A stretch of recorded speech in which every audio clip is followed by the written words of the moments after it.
no solo de los temas asociados a los primeros módulos, sino son temas más comunes. Dentro de eso está la parte Ethernet, que ya sí enfatiza a los que es más la capa 2 del modelo de referencia OSI. Sin embargo, en la capa 1 completa es Ethernet. O sea, Ethernet en general es una tecnología LAN, la tecnología LAN predominante que funciona en la capa física y la subcapa 1 de capa 2, pero se dice en la capa de enlace de datos también. ¿Ok? La capa 1 del modelo OSI proporciona los medios de transporte, digamos que físicos, impulsos eléctricos, bit, luz u ondas. Pero que esas informaciones que viajan a través del medio Ethernet, desde la perspectiva de cable, son entendidas y conocidas por los protocolos estándares de Ethernet, que esos protocolos estándares están en capa 2, específicamente en la subcapa 1 de capa 2 del modelo de referencia. ¿Ok? Pero al igual que muchos aspectos de comunicación, en la capa 1, no solamente en la subcapa 1 de capa 2 del modelo de referencia, ahí es donde se trabaja el formateo de datos, el tamaño, la temporización, la codificación de la trama, que es lo que recibe la subcapa 1 de capa 2, y ahí es donde entra el método de codificación que hablábamos anteriormente, el Manchester, MLT3 o NRZI, para los diferentes tipos de medios. Aquí, de forma gráfica, definimos la capa física en color azul y vemos que abarca la capa 1 y la mitad de la capa 2, por lo que ya hemos mencionado. Y luego la subcapa 2 de capa 2 está identificada con su estándar, que es el 802.2, y el estándar de capas físicas es el 802.3. Ambos protocolos de Ethernet. Ethernet admite velocidades, obviamente, porque es la que trabaja con los tipos de medios. 10 megabits por segundo, 100, 1 giga, 10, 40, 100. La cantidad siempre se va a medir en bits por segundo, que era lo que nosotros obviamente mencionábamos anteriormente. Ok. Recuerden que en la subcapa 2 de capa 2 están los protocolos y en las capas 1 están las tecnologías asociadas a esos protocolos de capa 2. Obviamente están concatenados uno con otro. Y aquí coloco la misma gráfica anterior que ya la había explicado, o sea, capa 3, capa 2 y capa 1, pero con la subdivisión de la capa 2, esta subcapa se llama control de enlace lógico o logical link control y la media access control de capa 2. Estaban esto no estaba incluido, sino que estaban estos estándares. Y se le agregó esta para informar a todo participante que deben recordar que la tecnología Ethernet como tal abarca desde la capa 1 hasta la capa 2 completa, pero esa es la tecnología como tal. Estos diferentes estándares hacen referencia a tipos de velocidades. El Ethernet IEEE 80.3 es el de 10 megabits. Fast Ethernet IEEE 802.3U es del 100 megabits y el estándar que está relacionado con gigabit es el 802.3Z. Por lo tanto, reitero, hay protocolos en la capa física y son los diferentes estándares establecidos por las organizaciones para regir las normativas de sus velocidades. ¿Ok? Aquí tenemos una idea general de lo que hacen cada una de las subcapas de capa 2. La parte blanca dice encapsulamiento de la data. ¿Qué hace ese subsegmento? Ah, bueno, mira, ahí delimita la trama, coloca el direccionamiento, detecta errores y en la subcapa de control de acceso al medio controla el control de la colocación de la trama a través del medio y recupera los medios. Cuando dice que recupera es porque esta capa es la que recibe la información. La información es recibida por la tarjeta de red. Entonces, esa subcapa 1 de capa 2 es la que recibe o recolecta, recupera la información que va a través de diferentes medios. ¿Ok? Aquí establecen los nombres de las dos subcapas y aquí nuevamente la capa 1, donde indica el nombre estándar de los diferentes tipos de cable. Me explico. 10 base T hace referencia a la primera parte, a la velocidad, base, que es baseband, o sea, es de redes LAN, y T es el tipo de cable. Por lo tanto, 10 base T es 10 megabits en redes LAN sobre PAL trenzado. 10 base 2 y 10 base 5 hace referencia a cable coaxial. ¿Ok? El 10 base TX es porque es trenzado, pero es Fast Ethernet. 10 base TX es sobre UTP, pero a 100 megabits. ¿Ok? Ahí dentro de los paréntesis establece la distancia estándar de cada tipo de cable. Aquí te dice el nombre según el estándar.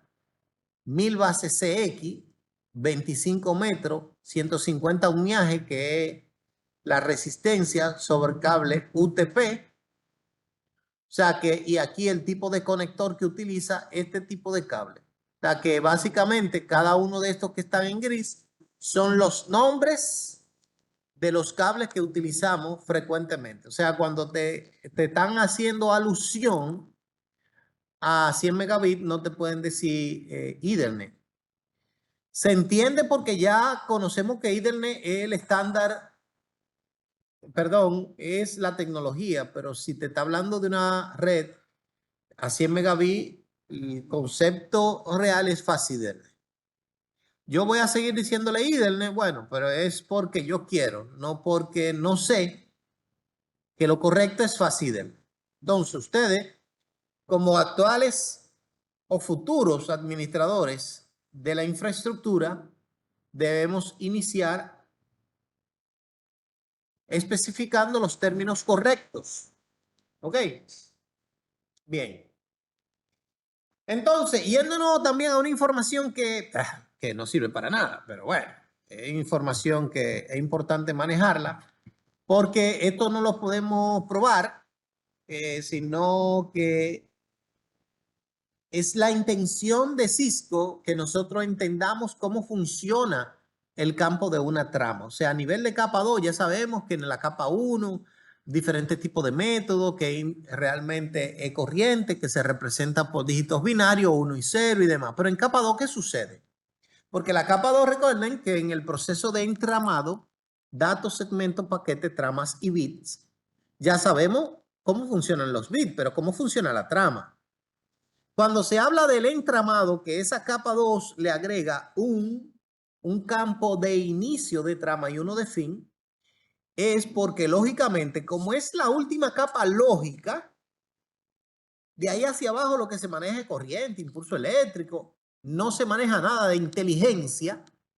Ella, como última capa, debe saber dónde inicia y dónde termina cada paquete del mensaje enviado. Digo paquete, aunque es un término de capa 3, pero para que lo entendamos. Cada trama, dónde inicia y dónde termina. Entonces, él le coloca un codificador para que cuando el sistema codificador de capa 1, Manchester o el que sea, lo transforme en impulso eléctrico, el destino lo pueda leer y lo pueda entender y sepa que ahí inicia y ahí termina esa trama. Ahora, la trama tiene diferentes campos y dentro de esos campos está un campo de preámbulo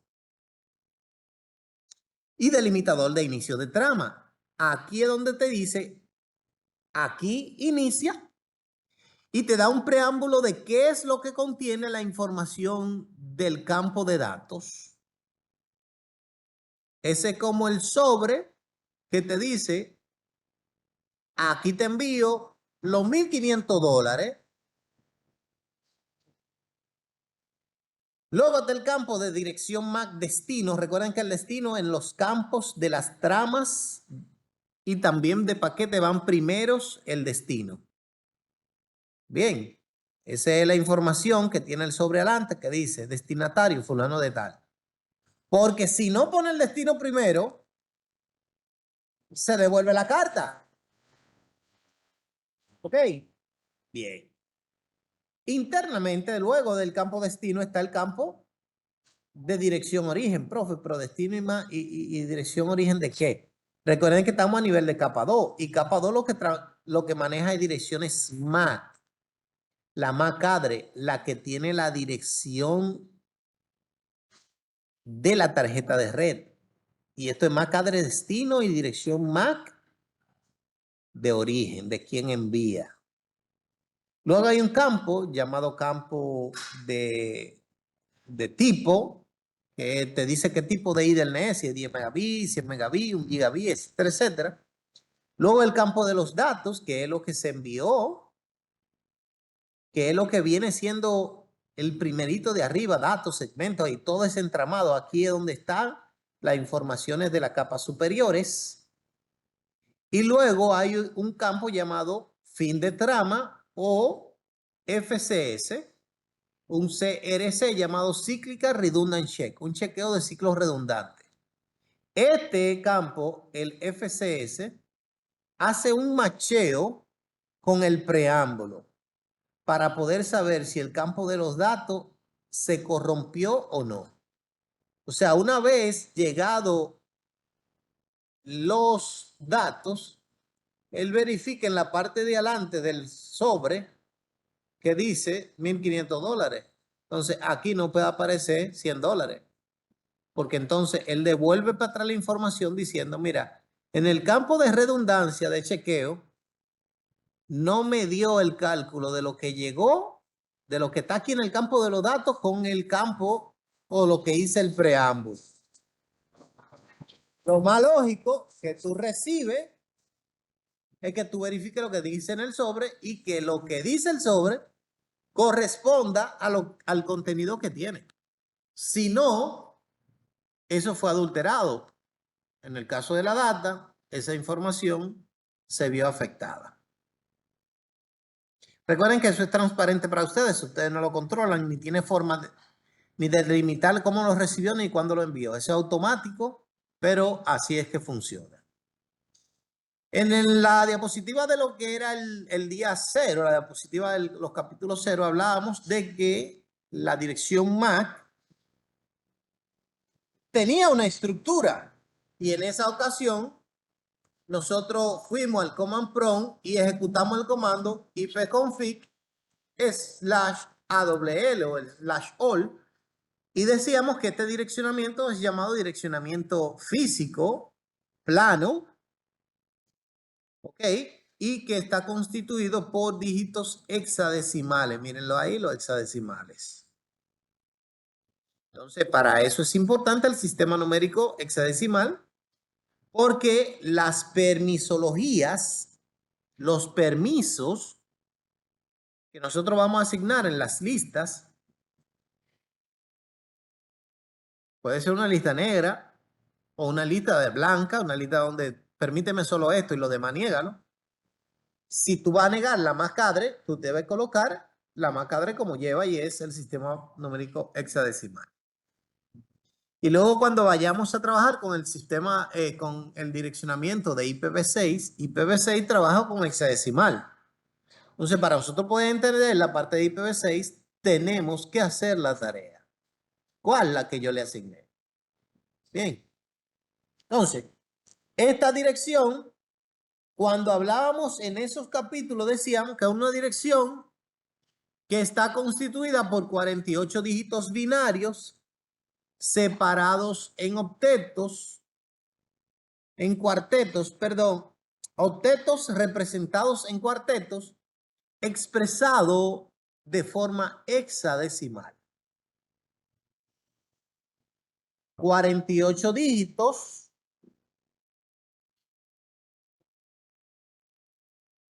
separados en octetos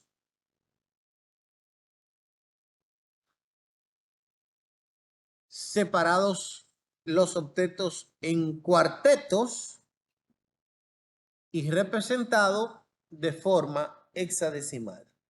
Entonces, haciendo énfasis de esto, miren los 48 dígitos, 24 y 24, 6 dígitos hexadecimales, este es el ejemplo. Profe, ¿y esa división a qué se refiere? Bueno, porque dentro de la dirección MAC, que es esta, hay una parte de la dirección que lo asigna una organización llamada OUI, Identificador Único de Organización. La OUI asigna los primeros 24 dígitos de la dirección MAC de esta. Y quien asigna el resto, o sea, esto que está aquí, son los fabricantes. ¿Cómo así, profesor? O los que crean la tarjeta de red es creada por una institución, ¿ok? En este caso dice que esta tarjeta es de Intel. Es de Intel, esa la creó. E Intel asignó estos campos, pero esto se lo asignó la OUI. Recuerden que la OUI es parte de la IANA y la ICANN, que son las dos organizaciones que se encargan de hacer las asignaciones de todo lo que tiene que ver con números en redes y comunicaciones. Estamos hablando de direcciones IP, de números de puertos, de direcciones MAC, etcétera, etcétera. En el caso del ejemplo, Cisco es una OUI. Perdón, la OUI le asignó a los dispositivos Cisco y aquí, el número que asigna aquí es el fabricante. Pero recordemos que dentro de a menudo las direcciones MAC se conocen como direcciones también vía, direcciones físicas, y que son almacenadas en una ROM, ¿ok? Del BIOS.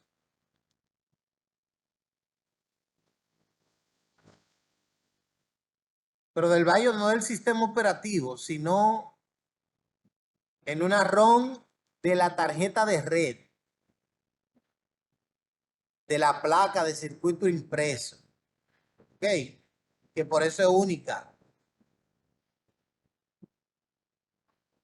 Y para eso mencionábamos que los comandos son ipconfig/all para ver la dirección MAC. Y si eso es el sistema operativo de Windows, pero si el sistema operativo que tú estás utilizando es Linux, sus derivantes o Macintosh, el comando es ifconfig. O sea, ifconfig en vez de ser de ipconfig/all. La dirección puede estar representada con guiones o separada por puntos o separada en extetos.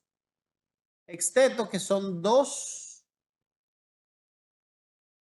octetos o una separación de cada dos octetos.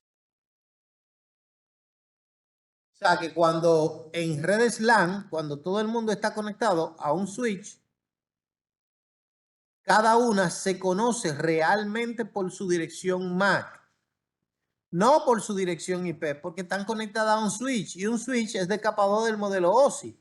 Y el switch es el que maneja, manipula, entiende, interactúa por dirección MAC.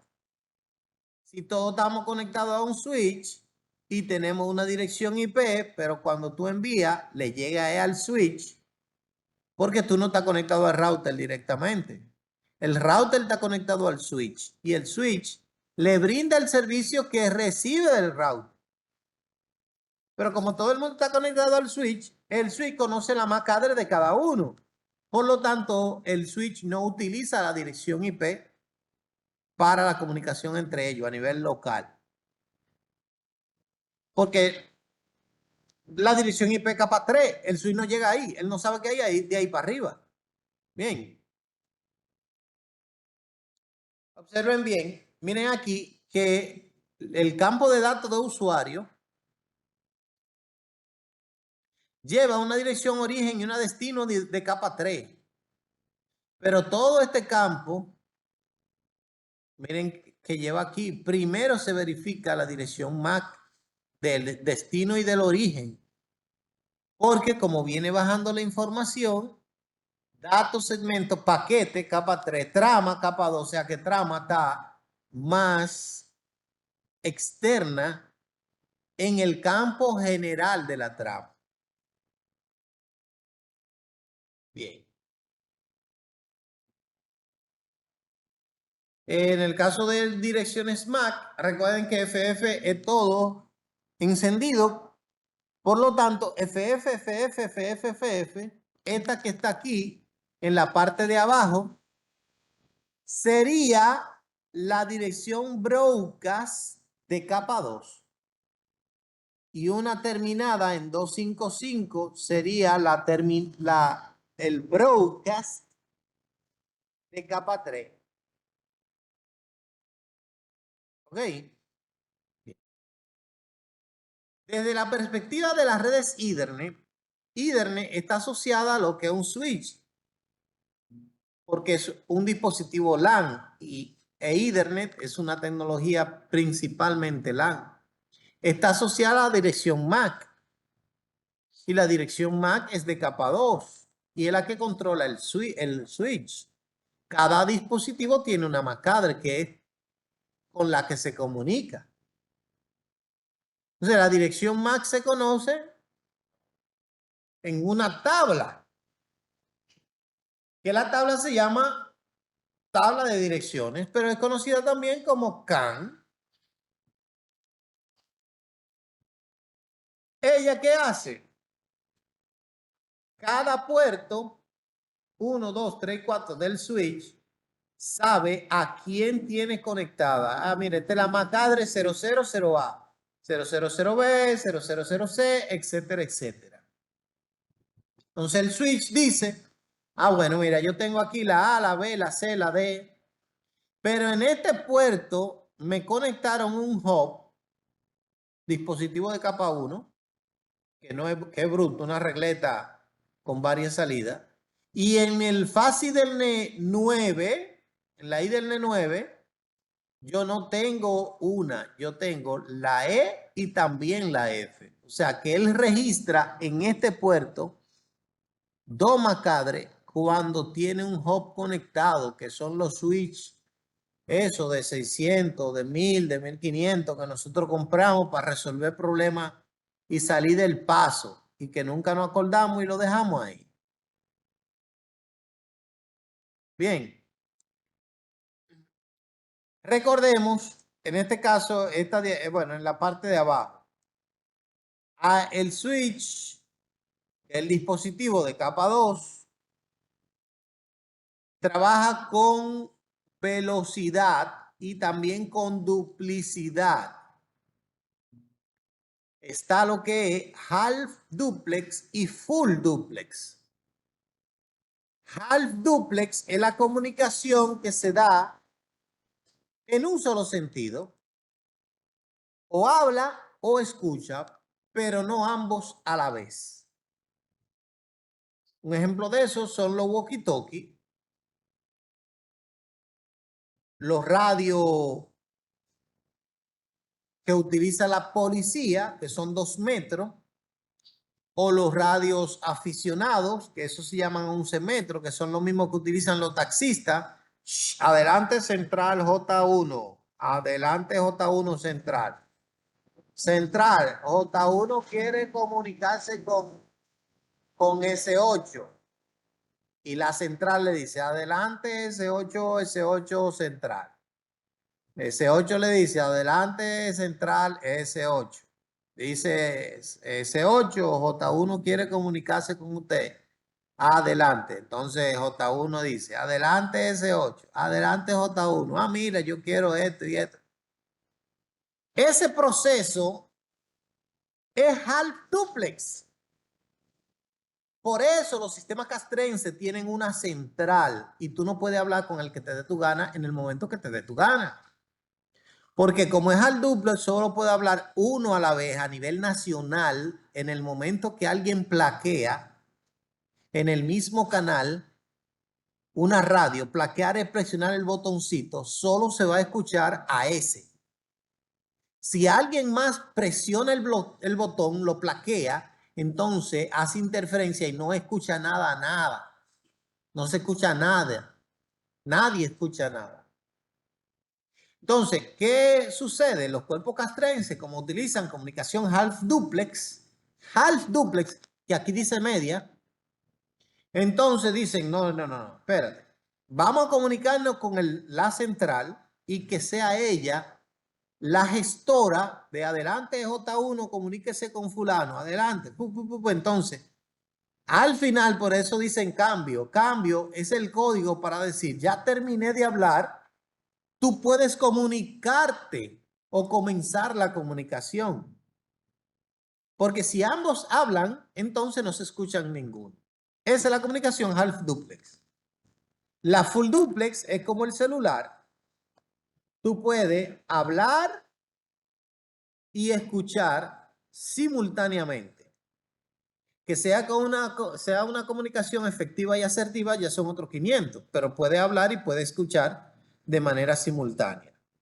Entonces, los switches trabajan igual. Hay switches, todos los switches son full duplex. Pueden enviar y recibir información de manera simultánea. ¿Ok? Pero tienen la opción de que tú lo puedes comunicar, le puedes configurar como, mira, no,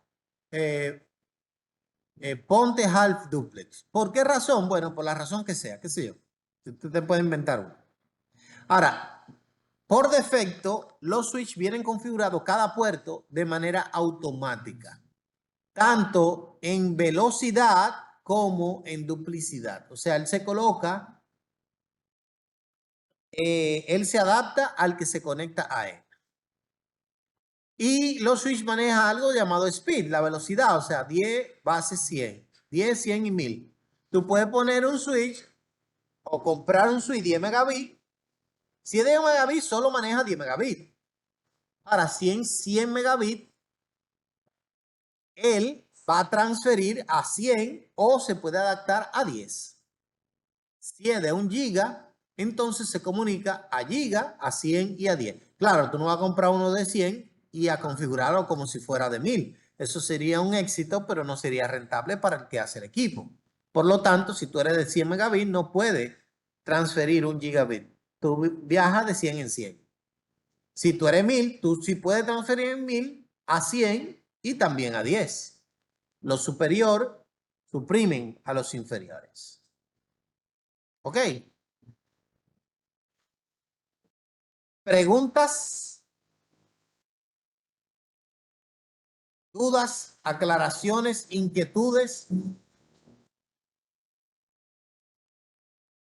De no ser así, mis estimados, aquí podemos dar por concluida nuestra clase del día de hoy.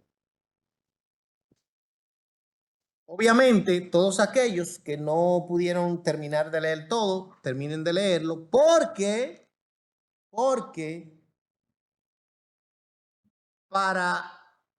tienen desde hoy hasta el próximo miércoles. Estamos hablando del miércoles 27 para tomar la segunda evaluación de desempeño que está conformada por los capítulos que acabamos de dar. ¿Ok? Al igual que la anterior, le puse 8 días habilitado. Termina la evaluación el próximo miércoles a las 11:59 de la noche. No le di solo uno, sino 2 oportunidades por si falla la primera, que pueda tomarlo una segunda. Mírenlo ahí, hasta el 27 a las 11:59 de la noche tienen 2 oportunidades. Esa evaluación está activa. Mi recomendación es que la tomen después de hacer la tarea, ¿ok? Para fines de que les sea mucho mejor. El próximo día estaremos trabajando a partir del capítulo 8, pero del capítulo 8 en adelante, sí vamos a durar no una, sino 2 clases para finalizarlo. El próximo día vamos a trabajar con el capítulo 8, capítulo 9 y capítulo 10, pero no da tiempo. Sí vamos a dar el 7, el 8, el 8 y el 9, pero configuración de parámetros básicos de un router, súper importante y que va asociado al material y a la vez al video que yo le envié la semana pasada, que era la configuración básica del router. Capítulo 10 está asociado al capítulo 2, configuración básica de switch, y capítulo 10 es configuración básica de parámetros de un router. ¿Ok? Así que si tienen preguntas, pueden hacerlas ahora, porque de no ser así, pasaremos la lista, pero vamos a responder la pregunta de Enger y de Luis. Adelante, Mr. Enger. Rapidito, la tarea de los sistemas numéricos, ¿en qué apartado, dónde se la vamos a subir? ¿O eso ya va a venir posteriormente? Usted va a especificar dónde se la vamos a subir. En Infotep Virtual, ustedes a partir de pasado mañana, voy a habilitar el segmento para que ustedes puedan subir todo lo que tiene que ver con el 1 y también con el 2.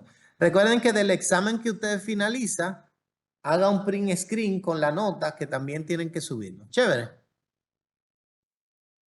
El que ya Bien lo tomó entendido. en Cisco, usted va en calificaciones, ahí usted le da un print screen y yo le voy a decir el próximo día para que lo hagan súper chévere. Bien. Nítido. Señores, dicho esto, pueden habilitar sus cámaras. Vamos a hacer un stop de la grabación de la clase para entonces